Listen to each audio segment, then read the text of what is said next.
क्रांती सम्राट, आपल्या हक्काचे व्यासपीठ.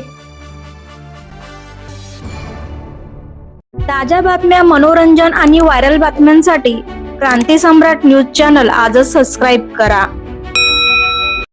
वंचित बहुजन आघाडी पनवेल महानगर अध्यक्ष आनंद गायकवाड यांच्या वाढदिवसानिमित्त वंचित बहुजन आघाडी मध्यवर्ती कार्यालय पनवेल येथे आयोजित कार्यक्रमात भारतरत्न डॉ. बाबासाहेब आंबेडकर यांच्या प्रतिमेचे पूजन करून अभिवादन करण्यात आलं.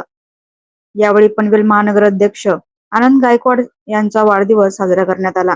याप्रसंगी वंचित बहुजन आघाडी पनवेल महानगर अध्यक्ष आनंद गायकवाड, उपाध्यक्ष भालचंद्र शिंदे, कविता वाघमारे, महासचिव संतोष मुजमुले, अविनाश आडाकडे, सचिव राजेश रणधीरे, संघटक भागुराम भेकरे, प्रसिद्धी प्रमुख राहुल चव्हाण, कळंबोली शहर अध्यक्षा सुनीता खंदारे, खांदा कॉलनी अध्यक्ष महेंद्र रोकडे, प्रेमबोध गायकवाड तसेच आनंद गायकवाड यांचा परिवार आणि कार्यकर्ते पदाधिकारी उपस्थित होते.